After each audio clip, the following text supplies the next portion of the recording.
I've been making fun of one kit relentlessly for years, and what's even more shameful is I own one. It's in my pile of shame. That shame ends today. Today. One day.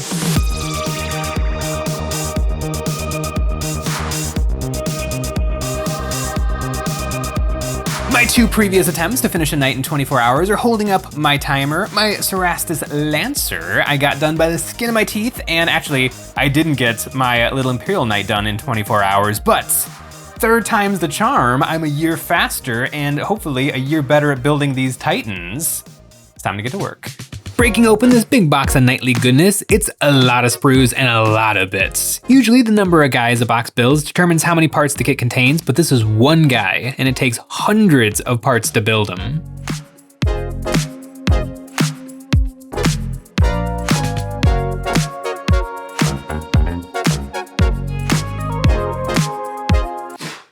When trying to work really quickly, it is kind of nice to be working on one guy because every single thing I do is progressing the project.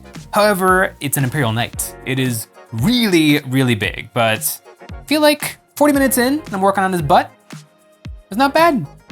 Looking at his butt, I started to get confused. I think Good Old Games Workshop might have made some numbering errors because I'm finding the correct bits that don't match the numbers in the instructions. I did my best finding the matching head and parts, and would you look at that? Another crotch. Gluing together the body of this monstrosity, he is one big square box. But after gluing on some more armor and decorations, the box starts to take shape.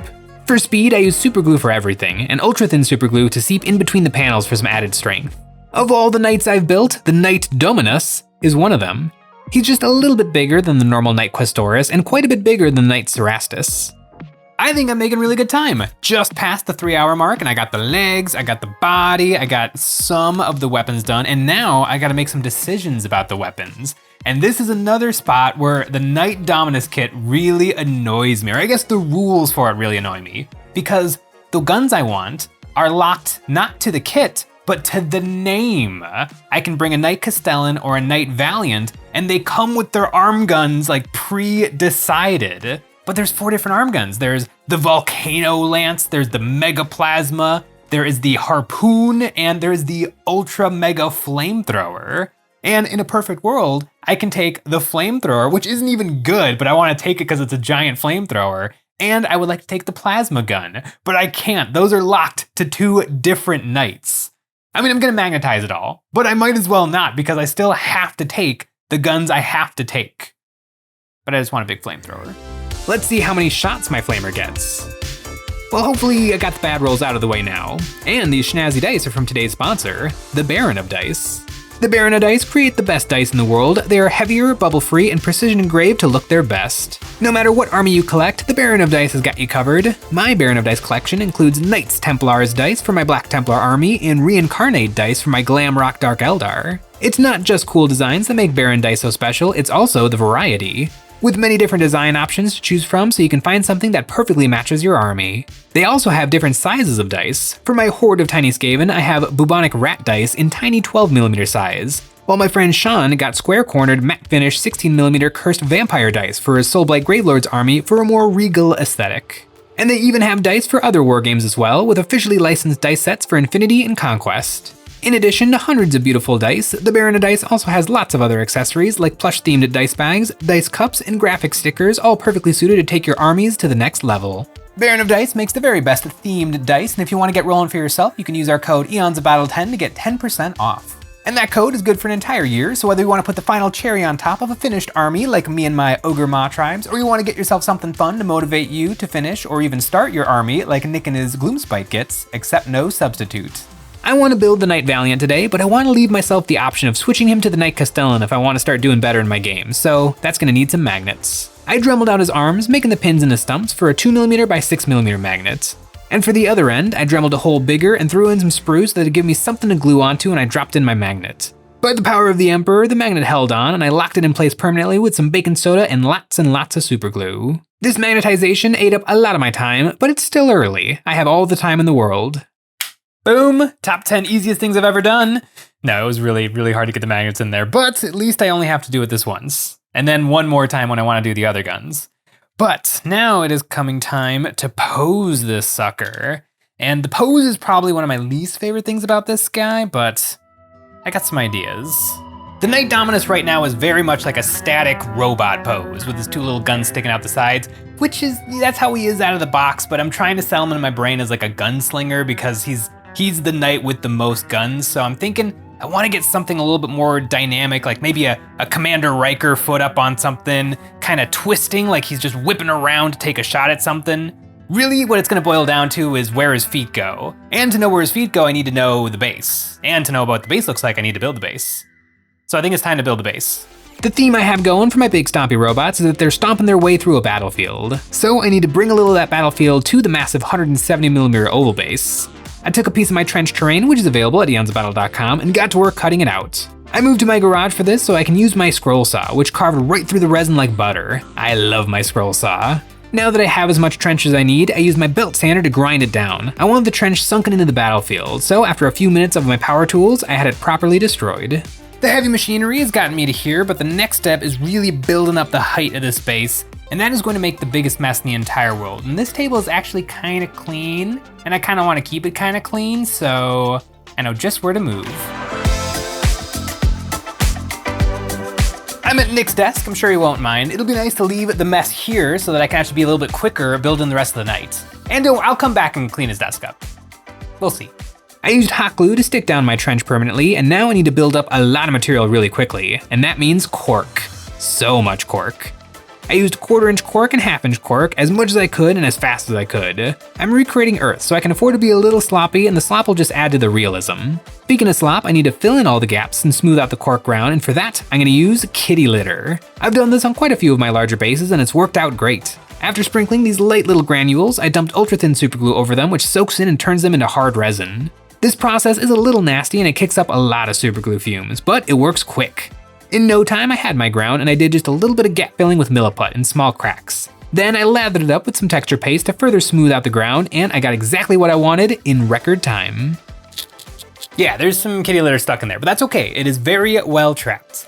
On my first night, I built it according to the instructions, and my second night, I tried to get a little fancy with the posing, but I really struggled to get a good pose and to have it work well with the base. Now, I've actually got the base done, so now that I'm gonna work on the legs, it should fit perfectly. Or I've built an impossible base. We'll see. Getting his big old feet to fit somewhere believable on this base was a challenge. It makes sense from the lore to have feet instead of wheels or tracks because it lets the knights traverse the battlefield like nobody's business. But it's a lot easier said than done in real life.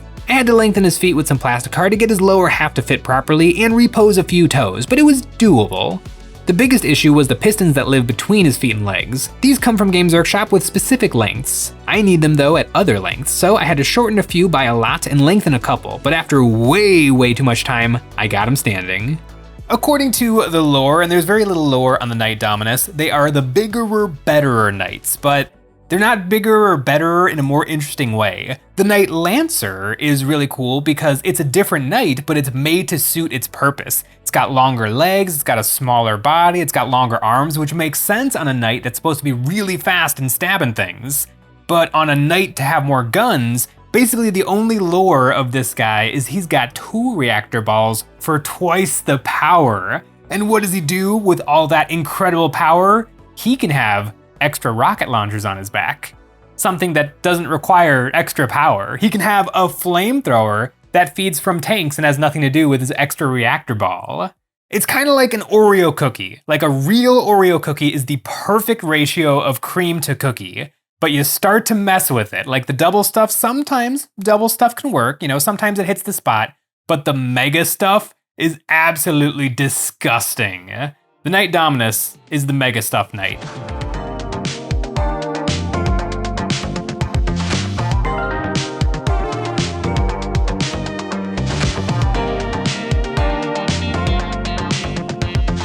My Knight Dominus is completely built, and overall I think the kit is on the same level as the original Imperial Knight kit, but I think it comes with a little bit too few and too many parts. You get an extra carapace, that's a nice to have. If you have 2 of these guys in your army, they'll each look just a little bit different, but then you get an extra neck hole, and you get an extra pelvis ball, and you get an extra bottom of the knight, and an extra reactor ball. I don't even get why. I don't know, it's really weird. But now that I have finished the Games Workshop instructions, I need to do a little bit of my own building a knight of custom bits. I prepared my workstation for doing some casting. Yes, I know I'm already at 10 hours, but I want to make some more bits. On my Knight Cerastus and Questoris, I made these little hanging shield armors. It's the thing of my knights, and I wanted to bring it to this big boy. I still have all the molds. These are Oyumaru molds that are about 2 years old, but still going strong. I took some thin wire and bent it into a U shape so that I can have some more spots to glue these down to. Then I filled in the molds with UV cure resin. This stuff is crystal clear, which is important so that the UV lamp can cure them quickly, but also so that I can see the bubbles forming and use a toothpick to poke them away.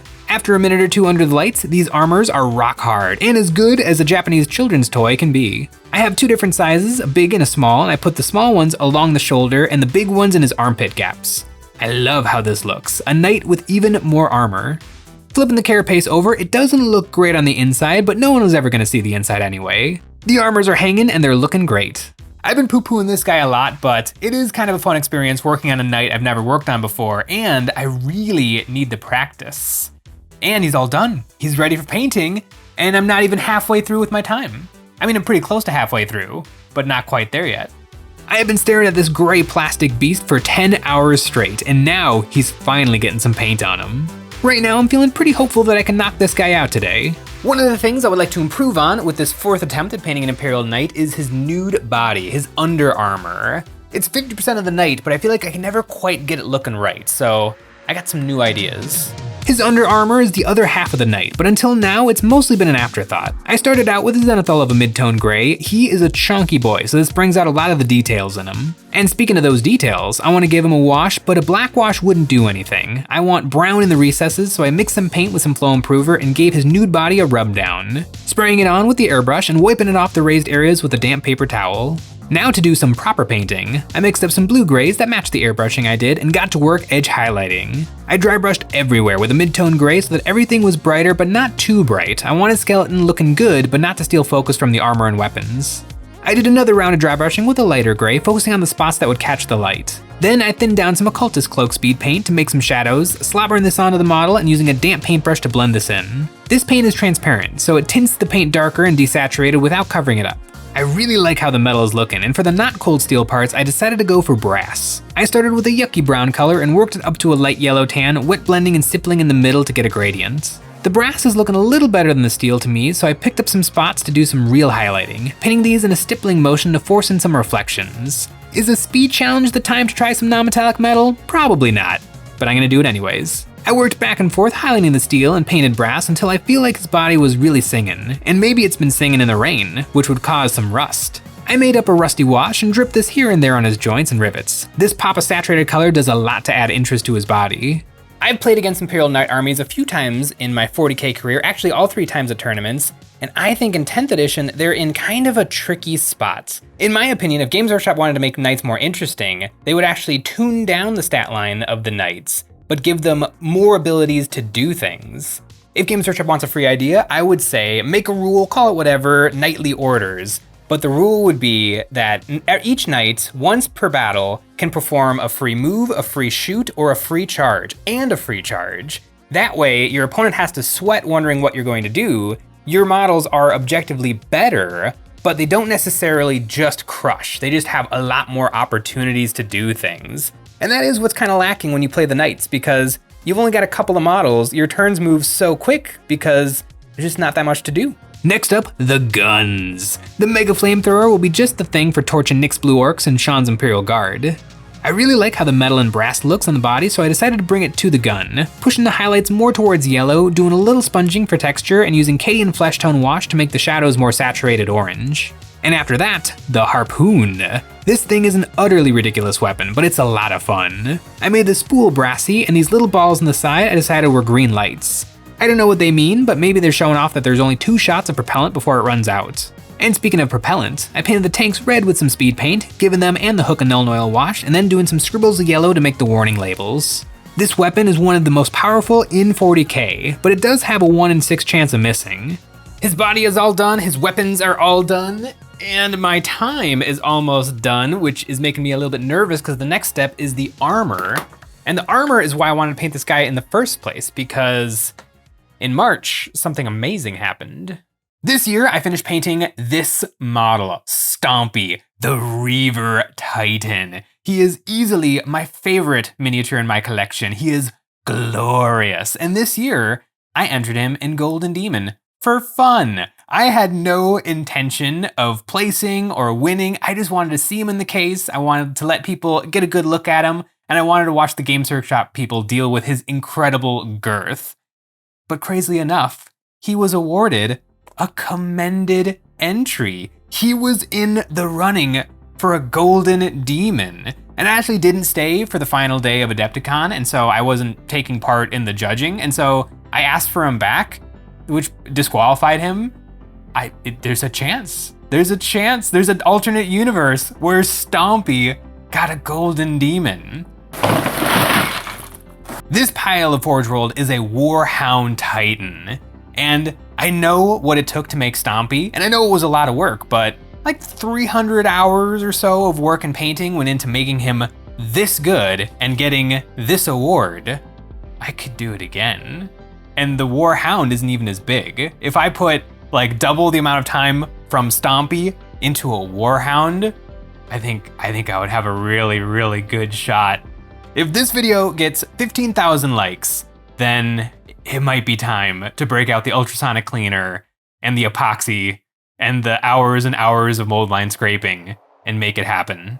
The Sutravora armor is the most important part of this Titan, which is probably why I shouldn't have left it for last, but here we go. I used some white ink to sketch in some values over the armor, making the middle of each section bright white and then letting it fall off as it gets closer to the edges. Then I did a sponging of gray over the white to add some texture. This has all been undershading in preparation for transparent colors. I started off with an indigo ink, blasting this everywhere to tint it a nice blue. After that, some phthalo-cyan green ink. This makes the indigo transition into a very saturated blue-green, which adds a lot of interest in the blue.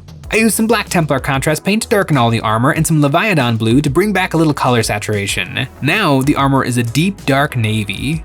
Now that it's very late and my hands are a little shaky, it's the perfect time to do lots and lots and lots of freehanding. Time to make the Sutravora flames.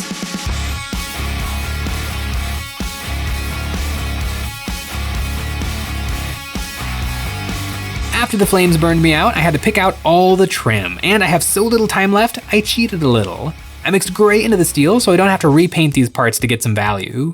And to do even more cheating, I dry brush silver over these parts to get my highlights. I got a little bit of the silver on the fire, but it's a lot faster than blending this into the trim.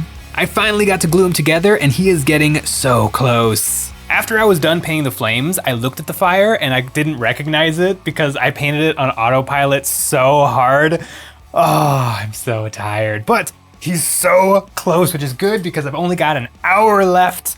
Oh, there's so many things I would like to do with that hour, but really, I think I gotta get the base done so I can get the two halves glued together. And then I gotta go to bed. For the base, I don't have time for anything fancy, and this is a drab war scene anyway. I started by value sketching with white paint through the airbrush to make some of the shapes in the earth more prominent, and then slapped speed paint right over it. Green in the trench squirted straight from the bottle, a yucky watery yellow over all of the cat litter, dark brown for some shadows to make the earth a little bit more dirty, and speaking of dirty, about a quarter of a bottle of streaking grime over everything. Now that the base has enough colors to be factually done, I can glue them down, and I don't trust superglue for this. I mixed up some epoxy to make sure these feetsies never snap off. Looking at the clock, I don't have much time left to do anything major, so I decided to throw on some decals. This knight belongs to company 69420. The clock just ticked over, and I'm done. I am done painting. Today, I finished one singular miniature in 24 hours, which doesn't sound impressive, but it was a really big one. I'm going to bed. After a good night's sleep, I got to wake up to a completed Knight Dominus, painted in one day. I don't really recommend working on Warhammer for 24 hours straight. Things get a little fuzzy after 12 hours, but I do like wrapping these guys up quick. I get bored very easily, so when a big old project drags on and on and on, I get a little bit discouraged, but I would say of my 24-hour nights, he might be my favorite. Not my favorite knight. I still don't really like the Dominuses that much, but I'm kind of excited to play with this guy. And he is my third Sutrevora Knight. Well, I guess one of them is a Titan, but I've got 3, and 3 is a proper collection. Actually, these 3 guys right here is a Knight army. Especially if I threw in some Armigers, I could get these guys on the tabletop and play some games and hopefully stomp Sean. Actually, I wanna see, let's see how many shots I get with the flamethrower. 3, 6, 7, 8. That's about right. A big thanks to Baron of Dice for sponsoring this night. I gotta start writing some army lists for the big stompy robots. Thanks for watching.